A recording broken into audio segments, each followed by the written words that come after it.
আসসালামু আলাইকুম ওয়া রাহমাতুল্লাহি ওয়া বারাকাতুহু। আজকে বিশেষ করে একটা দোয়া শিখাবো ইনশাআল্লাহ। মোটামুটি কেউ পারে আবার কেউ পারে না।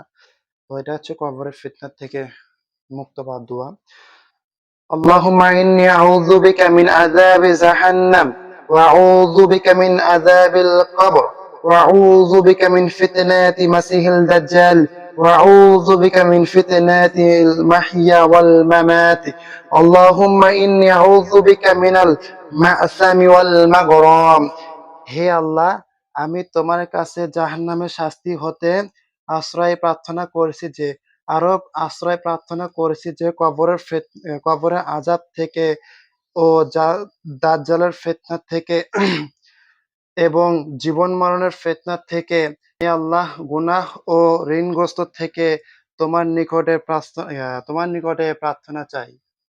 আশা করি ভিডিওটা সবার কাছে ভালো লাগবে। আসসালামু আলাইকুম।